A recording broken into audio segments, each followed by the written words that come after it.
अस्सलामुअलैकुम, welcome to Punjab technical and science academy.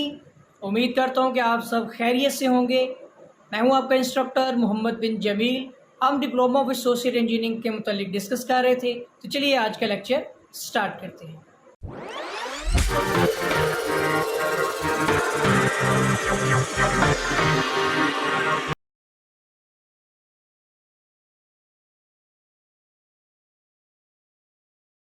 जी, तो हम डिस्कस करने जा रहे हैं अप्लाइड मैथमेटिक्स मैथ 113 और मैथ 123 का first chapter number 1 quadratic equation, जिसके हम ऑब्जेक्टिव टाइप क्वेश्चन जो हैं जिसे मल्टीपल चॉइस क्वेश्चन यानी एमसीक्यूज कहते हैं, और ये बुक वाले हैं और पेपर में इसी में से जो है वो आते हैं। ठीक है, तो यहाँ पर हमारा क्वेश्चन 1 है कि each question has 4 possible answers, choose the correct answer and encircle it। अब इसमें से जो है एक क्वेश्चन होगा जिसके 4 ऑप्शन है, उसमें से हमें कोई एक क्वेश्चन जो है वो दुरुस्त फाइंड करना है उसका आंसर। पहला क्वेश्चन हमारा आता है the standard form of a quadratic equation is.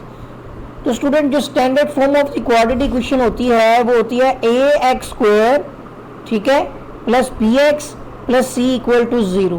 ये हमारी standard form of the quadratic equation है। इसको आप अच्छी तरह से जहन नशीन कर लें कि क्वाड्रेटिक इक्वेशन जो होती है वो ax² plus bx plus C equal to 0 है, और ये क्या है हमारी क्वाड्रेटिक इक्वेशन, उसकी है ये स्टैंडर्ड फॉर्म। सही हो गया। नेक्स्ट क्वेश्चन की तरफ चलते हैं। हमारा सेकेंड क्वेश्चन है यहाँ पर the roots of the equation x² plus 4x minus 21 is equal to 0। हमें क्या करना है, इसके रूट्स फाइंड आउट करने हैं।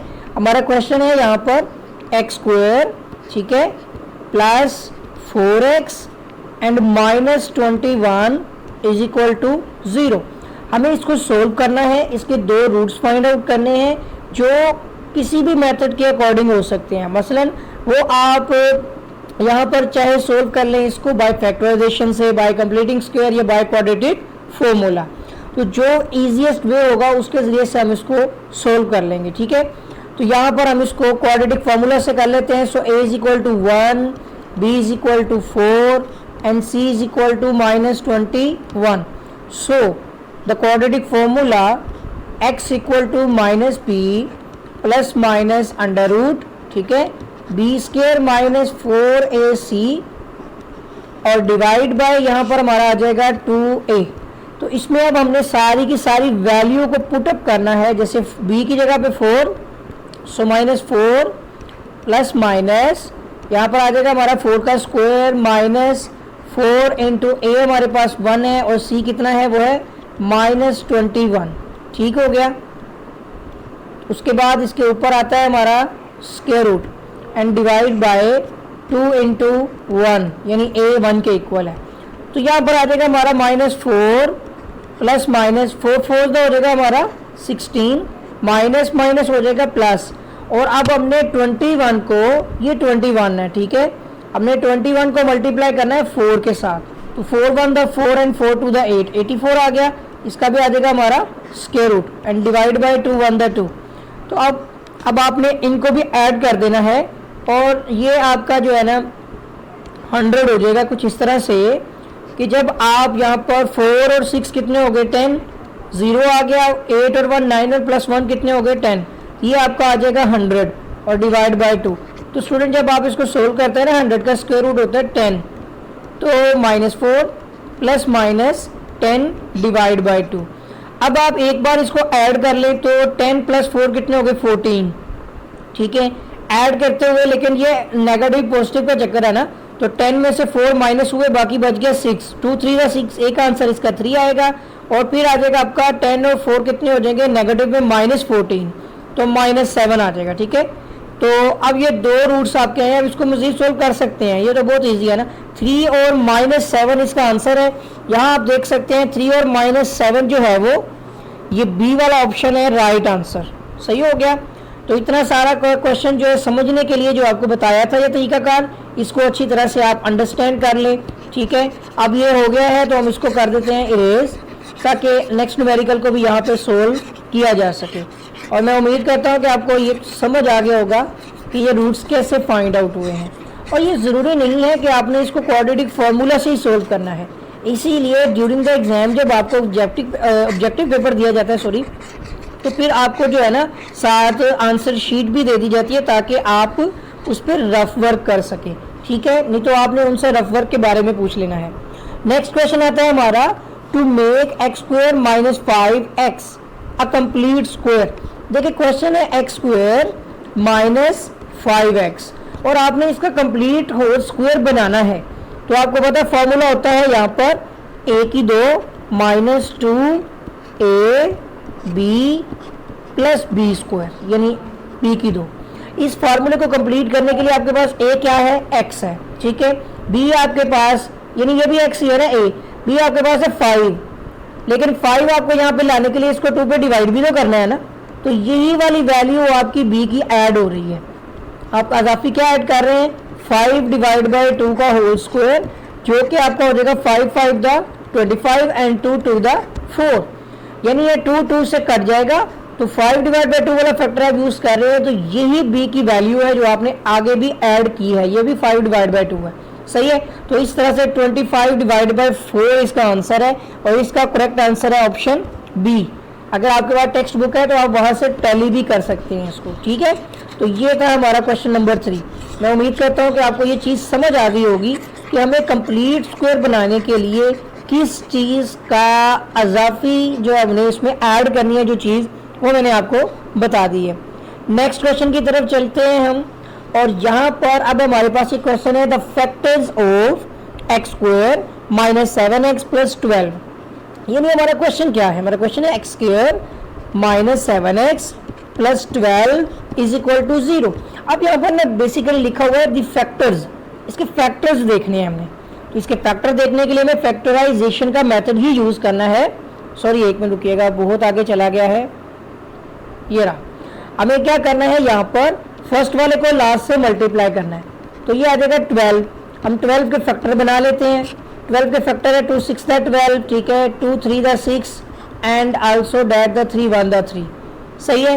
और आपको यहाँ पर ये फैक्टर्स देखने हैं कि एक तो आपके पास है 2 6 द 12, ठीक है, एक हमारे पास है 2 6 द 12, यानी 12 किन टेबल्स पर आ जाता है, 2 2 द 4 4 3 द 12, ठीक है। सेकेंड है 4 3 द 12 और लास्ट होगा 12 1 द 12, क्योंकि इसके अलावा कोई टेबल नहीं है जिस पर 12 आ सके।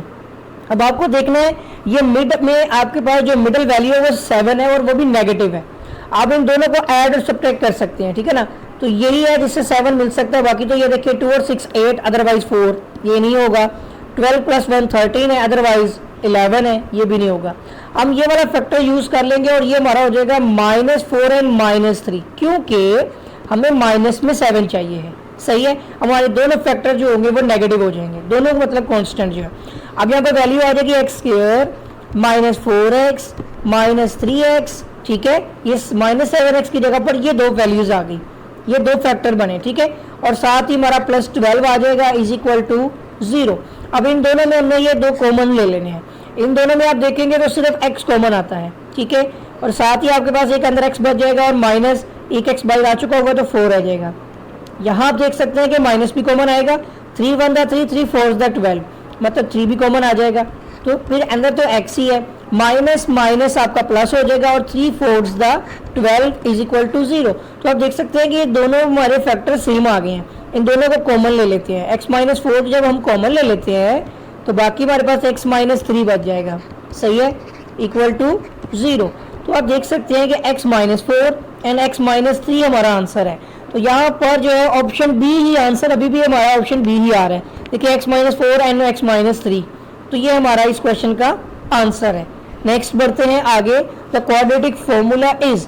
तो आपको याद होगा हमने पहला क्वेश्चन, अभी एक इसमें एक क्वेश्चन सोल्व किया था, सेकंड क्वेश्चन था आई थिंक, इसमें हमने क्वाड्रेटिक फॉर्मूला यूज किया था।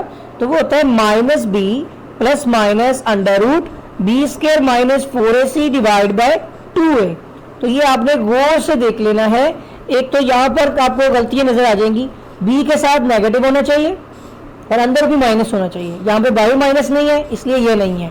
इसमें देखें बाहर माइनस है और अंदर पॉजिटिव साइन है तो ये नहीं है, ठीक है। अंदर बी के साथ भी माइनस है और अंदर 4ac के साथ भी माइनस है, तो ये सी करेक्ट आंसर है। ठीक है, यहाँ भी देख सकते हैं माइनस और प्लस का डिफरेंस है, तो इसलिए ये, और वैसे भी ये दोनों आई थिंक सेम है, तो ये दोनों वैसे भी सेम आ गए देखें, तो ये आंसर नहीं है, सी आंसर है इसका। ठीक है, आगे आ जाते हैं। अ डिग्री मतलब sorry a second degree equation is known as के मतलब क्या जानते हैं हम कि सेकंड डिग्री होती क्या है? सेकंड डिग्री दो मसवात को बोलते हैं, जिसको बोलते हैं क्वाड्रेटिक इक्वेशन। अभी बाकियों के बारे में भी जान लें। लीनियर इक्वेशन होता है first degree, a single degree. ठीक है, जिसमें मतलब मैं आपको पहचान करवा देता हूँ कि अगर आपका क्वेश्चन है ax plus B equal to 0, so this type of the equation is linear equation. ठीक है, और जो आपकी क्वाड्रेटिक इक्वेशन होती है वो आपको भी पता है कि ax square plus B X plus C equal to 0, तो इसको क्वाड्रेटिक इक्वेशन बोलते हैं। और ये सेकंड डिग्री है इसकी पावर की वजह से, इसके ऊपर पावर 1 है इसीलिए इसको लीनियर बोलते हैं, इसके ऊपर पावर 2 है 2 है इसलिए इसको क्वाड्रेटिक बोलते हैं। और अगर क्यूबिक की बात करें तो ax क्यूब, ठीक है, plus B X square plus C X plus D equal to 0, तो यहाँ पर आप देखेंगे कि हाईएस्ट पावर होगी क्यूब में, यानी 3 होगी। ठीक है, तो वो क्यूबिक बन जाएगी। तो ये चीज़ आपको अंडरस्टैंड करनी है कि सेकंड डिग्री जो होती है वो क्वाड्रेटिक इक्वेशन होती है। नेक्स्ट हमारे पास एक फॉर्मूला यूज हो रहा है, यहाँ पर फैक्टर बनाने हैं हमने एक्स क्यूब माइनस 1 के। ठीक है, तो यहाँ पर अगर आप देखें तो 1 के ऊपर भी क्यूब डाल दिया जाए तो कोई फर्क नहीं पड़ेगा। अब यहाँ पर फॉर्मूला यूज हो रहा है a cube minus b cube का, तो इसका फॉर्मूला है a cube minus b cube equal to a minus b, ठीक है, इनटू, अब यहाँ पर आ जाएगा a square plus a into b plus B square. मतलब कि मैं आपको ये भी बता देता हूँ और दूसरा फार्मूला भी बता दूंगा। ठीक है, ये आ जाएगा x minus 1 into x square plus x plus 1। पहले हम इसका आंसर देखते हैं, इस वाले का आंसर कौन सा है आप चेक करके देख सकते हैं, ये बी वाला आंसर है, x minus 1 into x square plus x plus 1। ठीक है, तो इसका आंसर है ये बी। अब मैं आपको बता दूं, अगर ये दोनों मतलब क्यूब है और नेगेटिव में आ रहे हैं तो आपने याद रखना है कि पहले वाले के साथ माइनस है, बाकी सारे पॉजिटिव हो जाएंगे। लेकिन अगर आपका फॉर्मूला ए क्यूब प्लस बी क्यूब का हो जाए तो यहाँ पर प्लस रहेगा और इन दोनों के साथ यहाँ माइनस आएगा। ठीक है, ए क्यूब प्लस अगर बी क्यूब होता है तो a plus b into a square minus a b plus B square. ठीक है, ये आपने ज़हन में रख लेना है। मगर ये a cube minus b cube का फॉर्मूला है, so a minus b into a square plus a b plus B square, ये इसका फॉर्मूला है। सही हो गया, आगे बढ़ते हैं। हमारे पास है to make 49x square plus 5x। अब यहाँ पर आपने देखना है कि हमारे पास क्या है जी, 49x का स्क्वायर है और प्लस 5x है। ये चीज़ आपने देख लेनी है कि यहाँ जो चीज़ लिखी गई है ना, ये प्रॉब्लम करेगी कि हमें इसका कंप्लीट स्क्वायर बनाना है। सबसे पहले आप यहाँ पर देखेंगे 7x का होल स्क्वायर हो जाएगा, ठीक है, प्लस आपके पास आ जाएगा 5x।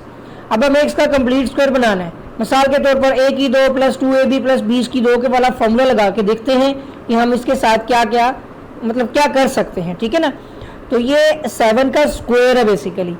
अगर आप देखें तो हमें ये 49 भी यहाँ पर वैसे रखना नहीं चाहिए था।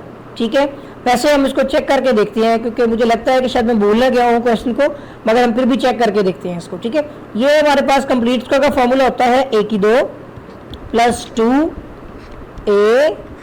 b, ठीक है, प्लस बी स्क्वायर। ये कंप्लीट फॉर्मूला है ना बेसिकली। अगर हम ये मतलब कि यहाँ पर रख ही लेते हैं कि a हमारा 7x है मिसाल के तौर पर, हम उसको 1 नहीं बनाते, और यहाँ पर हमारे पास है 5, मतलब ये 7x है ना, ठीक है, और ये 5 है, तो मतलब हमने यहाँ पर x रखना ही है इसके साथ, 5 यहाँ पर लगा दिया। अब आप देखो यहाँ पर हमें किस किस वैल्यू को ख़त्म करना है, तो यहाँ पर बेसिकली ये 7 जो है यहाँ पर 5x होना चाहिए ना, तो 7 यहाँ पर जो है वो मौजूद है एक्स्ट्रा अजाफी, तो हमें 5 डिवाइड बाय 7 यहाँ पर लगाना है। ठीक है, तो इस तरह क्या होगा, आपका ये वाला 7 जो है ये कट जाएगा, तो यहाँ भी हमें 5/7 ही ऐड करना है। तो अभी आपको पता चल गया किस फैक्टर को ऐड करना है हमने, मतलब हमारा आंसर क्या होगा। एक और चीज़, सिर्फ 7 ही नहीं, ये 14 हो जाएगा, क्योंकि देखें 7 टू द 14, तो यहाँ पर आपका आ जाएगा 14, यहाँ भी आपका आ जाएगा 14, और बाद ये हो जाएगी 2 7 14, और ये 14 नीचे आ गया, 5x वैसे ही आ गया। आपका फार्मूले में बाकी वैल्यूज बिल्कुल कंप्लीट। 5 डिवाइड बाय 14 का होल स्क्वायर जो है ना, ये आपका इसका आंसर बनेगा। 5 डिवाइड बाय 14 जो ए वाला है यही इसका आंसर है। अगर कोई प्रॉब्लम है इस क्वेश्चन में तो फिर वो आप कमेंट करें, ताकि मैं फिर दोबारा चेक करूं, क्योंकि अभी इस वक्त मैं सिर्फ सोल्व कर रहा हूं। सही, ऐसे ही रहने देते हैं इसको। नेक्स्ट आ जाते हैं। अब मैं आपको इसके अंदर ये स्टेटमेंट पढ़ के देखते हैं क्या लिखा हुआ है। लिखा है क्वेश्चन नंबर 9 में LX square plus MX plus N is equal to 0 will be pure quadratic equation. Student ये देखिए, ये लिखा हुआ है प्योर क्वाड्रेटिक इक्वेशन। तो मैं आपको बता दूं, कोई भी क्वाड्रेटिक इक्वेशन प्योर कब होती है? जब ये m की वैल्यू 0 आ रही हो। ठीक है, जब आपका m इक्वल टू 0 हो जाएगा तो वो आपकी प्योर क्वाड्रेटिक इक्वेशन होगी। इसका मतलब होगा कि आपको फैक्टर बनाने की और सोल्व करने की भी जरूरत नहीं पड़ेगी। आप इन दोनों वैल्यूज से ही, मतलब जैसे x equal to 4 and x का स्क्वायर रूट इक्वल टू करेंगे तो 2 का स्क्वायर रूट हो जाएगा इजीली। 4 का मतलब स्क्वायर रूट 2 आ जाएगा। सही है ना? तो जिस कंडीशन में x के साथ जो भी कांस्टेंट है वो 0 हो गया, इट मीन x ही 0 हो गया, वो आपकी प्योर क्वाड्रेटिक इक्वेशन है। आगे आ जाते हैं। एक और कंडीशन लिखी हुई है यहाँ पर, इफ द डिस्क्रिमिनेंट। अब डिस्क्रिमिनेंट होता है b स्क्वायर माइनस 4ac। अगर आप सोल्व करें और इससे आपका आंसर नेगेटिव आ जाए तो उस केस में आपका रूट्स होगा इमेजिनरी। आपको पता है ना, जब हम मतलब nature of the roots check कर रहे होते हैं और उस केस में अगर हमारे पास जो आंसर है वो नेगेटिव में आ जाए तो फिर वो हो जाएगा इमेजिनरी।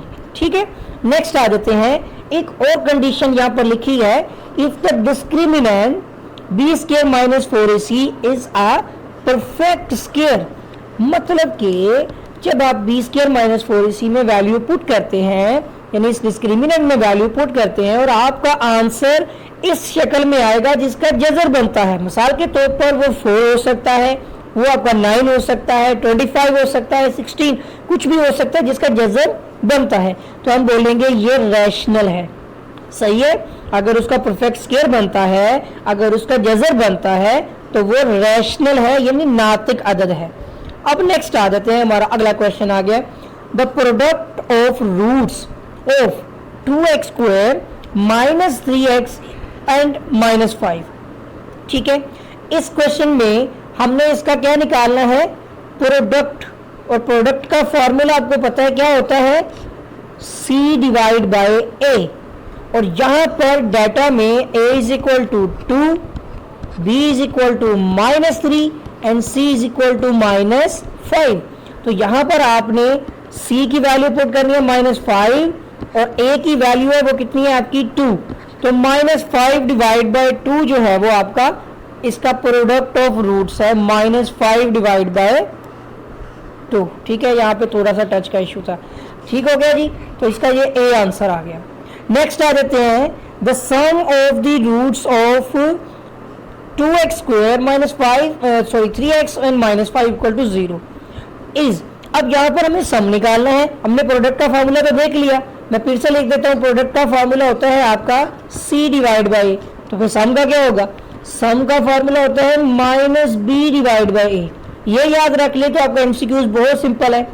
यहाँ पे डेटा क्या है ji? a is equal to 2, b is equal to -3 and c is equal to -5। तो वो वैल्यूज अब आपने इसमें पुट करनी है, तो माइनस इंटू b -3 है और a आपके पास 2 है, तो यहाँ पर माइनस माइनस मल्टीप्लाई हो गया, प्लस हो गया, तो पॉजिटिव में 3 डिवाइड बाय 2 आपका आंसर है ये option B, 3 divide by 2। Clear हो गया। नेक्स्ट क्वेश्चन 14 की तरफ बढ़ते हैं। अब यहाँ पर क्या है कि इफ द जिनके दो रूट्स हैं हमारे पास, 2 and -5 are the roots of the equation, then the equation is. अब वो कह रहा है हमारे पास किसी भी मसावात के दो आंसर हैं, दो रूट्स हैं, इसकी मसावात क्या होगी, इसकी इक्वेशन क्या होगी, तो हमें देखना है। अब आपको बता दूं, जब दो रूट्स होते हैं ना किसी भी इक्वेशन के, तो फर्स्ट वन इज, हम उसको कोई भी नाम दे सकते हैं, alpha, and the second one is beta, जो कि -5 है। सही है, किसी तरह से मर्जी लिख ले, चाहे आप -5 को अल्फा कर ले और बीटा जो है वो 2 को कर ले, कोई मसला नहीं है। मगर मैंने क्या किया कि मैंने ऑर्डर्स बेस पे मतलब फर्स्ट वाले को अल्फा कह दिया और सेकंड को बीटा कह दिया, ठीक है, तो कोई मसला नहीं है। अब यहाँ पर आपको ये मसावत बनानी है। पहले आपको इक्वेशन पता होनी चाहिए, X square minus sum of X plus product is equal to 0। तो यहाँ भी सम और प्रोडक्ट का फॉर्मूला लगेगा बट रूट्स वाला, ठीक है। तो वो मैं आपको फॉर्मूला यहीं पे बता देता हूँ। सम होता है आपका अल्फा प्लस बीटा, मतलब वो कहता है यहाँ पर दोनों रूट्स को जमा कर लो, सही है। और प्रोडक्ट क्या होगा, दोनों रूट्स को मल्टीप्लाई करके आप अपनी इक्वेशन बना सकते हैं, सही है। तो अब हमारे पास एक्स स्क्वायर आ गया, हमारे पास माइनस में अल्फा कितना है हमारे पास 2 और बीटा है -5 और इंटू एक्स आ गया और प्लस हमारे पास अल्फा इंटू बीटा है तो 2 इंटू -5 इक्वल टू आ जाएगा 0, सही है। तो ये आ जाएगा हमारा एक्स स्क्वायर माइनस माइनस हो जाएगा, बल्कि ये माइनस माइनस प्लस होगा लेकिन ये माइनस में 3 है, ठीक है ना। तो मैं डायरेक्ट नहीं करता, अभी एक स्टेप और आता है यहाँ पर, वो भी मैं आपको जरा बता देता हूँ ताकि आपको प्रॉब्लम ना रहे। यानी कि अंदर आपके पास आ जाएगा माइनस में 3 इंटू एक्स, ठीक है। और यहाँ पर आपके पास माइनस में हो जाएगा 5 टू द 10 इक्वल टू 0, सही है। अभी आ जाएगा एक्स स्क्वायर, अब देखिए प्लस 3x और -10 इक्वल टू 0। तो आप देख सकते हैं कि इसका आंसर आता है X square plus 3x -10, x square plus 3x और -10। ये ऑप्शन इसका जो सी है देखें, ये राइट आंसर है। तो ये अभी तो मैं आपको करवा रहा हूँ, टाइम लग रहा है ना, पेपर में करेंगे। अगर आपको मेथड आता है तो आप इस क्वेश्चन को फटाफट कर लेंगे, ठीक है। इसको मैं करने लगा हूँ इरेज, ठीक है। और अब आ जाएगी बारी हमारे नेक्स्ट क्वेश्चन की कि नेक्स्ट क्वेश्चन में क्या चीज़ें हैं, ठीक है। मुझे यहाँ पर जगह बनानी है, इसलिए और भी जगह बन सकती है लेकिन फिर इसकी अलाइनमेंट ख़राब हो जाएगी और ये मैं नहीं चाहता, ठीक है। ये भी रेज कर देते हैं ताकि आप कंफ्यूज ना हो जाएं। अब आ जाती है हमारी नेक्स्ट क्वेश्चन की बारी कि if +-3 are the roots of the equation then the equation is same as it is. Question है बट यहाँ पर देखिए पॉजिटिव नेगेटिव लिख दिया गया है, ये दोनों अल्फा बीटा है। अगर मिसाल के तौर पे मैं कह देता हूँ अल्फा 3 है तो फिर दूसरा बीटा ही है ना, वो -3 हो जाएगा, या जैसे मर्जी आप लिख लें। सेम एज इट इज वही formula, X square minus sum of X plus product equal to 0 लगना है। सेम एज इट इज आपने एक्स माइनस, इसमें भी आपने अल्फा प्लस बीटा, ठीक है, इंटू एक्स आ जाएगा और plus alpha into beta equal to 0, वही रहेगा, कोई फर्क नहीं है। बट यहाँ पर अब आपने वैल्यू किस तरह से लिखनी है, एक्स स्क्वायर माइनस अल्फा आपका 3 और बीटा आपके पास है -3, दोनों ही 0 हो जाएंगे, ठीक है। और यहाँ पर आपके पास 3 इंटू -3 तो ये मल्टीप्लाई हो जाएंगे, सही है। अब यहाँ पर एक्स स्क्वायर, ये तो दोनों 0 हो गए तो -0x लिख लें चाहे, और -9 है आपके पास इक्वल टू 0, मतलब कि x -9 इक्वल टू 0 है, सही है। तो आपकी इक्वेशन क्या बन रही है, सॉरी x नहीं, एक्स स्क्वायर, तो एक्स स्क्वायर -9 इक्वल टू 0। आप भी देख सकते हैं कि इसका ऑप्शन बी राइट आंसर है, सही हो गया। आगे आ जाते हैं अब नेक्स्ट क्वेश्चन में। सिंपल सा क्वेश्चन है, इफ s जो है is the sum and p is the product of roots then equation is. आपके पास जो सम है ना उसको s कहते हैं और जो प्रोडक्ट है उसको p कहते हैं, तो इसका फॉर्मूला क्या होगा। अगर मैंने आपको जो पहले फॉर्मूला बता दिया था ना, X square minus sum of X plus product equal to 0, तो यही वो फॉर्मूला है। तो इसमें आप देख सकते हैं X square minus sum of X plus product equal to 0, जो कि हमारा ऑप्शन सी राइट आंसर है। आप भी देख रहे हैं, ठीक है, तो ये आंसर आ चुका है। अब क्वेश्चन 17 की तरफ बढ़ते हैं। तो रूट्स ऑफ द इक्वेशन, यहाँ पर एक्स स्क्वायर प्लस एक्स है -1 इक्वल टू 0 और अब हमने इसकी क्या करनी है, नेचर देखनी है। तो अब यहाँ पे डिस्क्रिमिनेट वाला फॉर्मूला लगेगा। पहले सवाल देखें, X square plus X -1 equal to 0। तो यहाँ पर हमारे पास a इज इक्वल टू 1 है, b भी 1 है, ठीक है, बट c हमारे पास है -1। आपने लगाना है डिस्क्रिमिनेंट वाला फॉर्मूला, ठीक है, यहाँ इससे ऊपर हम बात नीचे कर रहे हैं, ठीक है। तो बी स्क्वायर -4ac वाला, ठीक है, इक्वल टू 0। अब वो वैल्यू पुट कर दें तो 1 आ जाएगा, 1 का स्क्वायर और -4 इंटू a 1 है और c कितना है -1, ठीक है, इक्वल टू 0। तो आप देख सकते हैं -1 और ये -1 प्लस हो गया ना, 1 का स्क्वायर तो 1 नहीं है, 4 1 द 4 आ गया। आपका क्या आंसर आ रहा है, इसमें वैल्यू आ रही है 5, मतलब ऐसी वैल्यू है जिसका स्क्वायर रूट नहीं बनता है, तो फिर ये आपका इररेशनल है। अब मैं आपको बता दूं, अगर जजर बनेगा तो रैशनल, अगर जजर नहीं बनेगा तो इररेशनल, अगर नेगेटिव है माइनस में आ रहा है तो इमेजिनरी, अगर आंसर 0 आ रहा है तो इक्वल। ये चीज़ें समझ लें ताकि आप किसी भी किस्म के क्वेश्चन को इजीली सॉल्व कर सकें। अब नेक्स्ट आते हैं, if the discriminant of an equation is 0 then the roots will be, तो बिल्कुल सिंपल है, वो इक्वल होगा। अगर आपका, जैसे मैंने अभी बताया कि अगर इक्वल है उस केस में, अगर आपका कोई भी क्वेश्चन है आप B square minus 4ac discriminant में पुट करते हैं और आपका, बल्कि यहाँ तक ये इससे नीचे, ये अभी हमने ये सोल्व किया था, बी स्क्वायर माइनस 4ac में अगर आप वैल्यू पुट करते हैं तो उस बेस पर आप देखेंगे यहाँ पर, बल्कि ये ठीक है डाटा, ये आप देखेंगे अगर आपका यहाँ पर 4 आ जाता तो आप कहते हैं ये रैशनल है। अगर आपको यहाँ पर 5 आ रहा है तो फिर ये इरेशनल है। अगर आपका -2 आ रहा है, -1 कुछ भी आ रहा है, माइनस में इमेजिनरी है। अगर आपका यहाँ पर क्वेश्चन जो है वो 0 आ रहा है तो वो इक्वल है। और क्वेश्चन 18 बिल्कुल इसी नोयत का था जो मैं अभी बता रहा हूँ। ठीक है, आगे हमारे पास फॉर्मूले हैं कि sum of the roots of ax square minus bx plus c equal to 0। अभी पहले आपको डाटा लिखना है वरना आप गलती कर जाएंगे। देखें, a is equal to a, b is equal to minus b and c is equal to c। ये चीजें हो गई क्लियर। फिर आप फॉर्मूला लिखें। फॉर्मूला किसका लिखना है? सम का। वो है आपका माइनस बी ओवर ए। ये जर्नल फॉर्मूला है।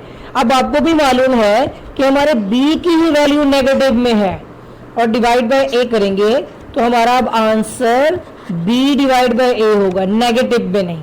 तो बहुत सारे स्टूडेंट गलती कर जाते हैं, तो आपने ये देख लेना है कि वो स्टैंडर्ड फॉर्म में यहाँ पे प्लस होता है माइनस की वजह से।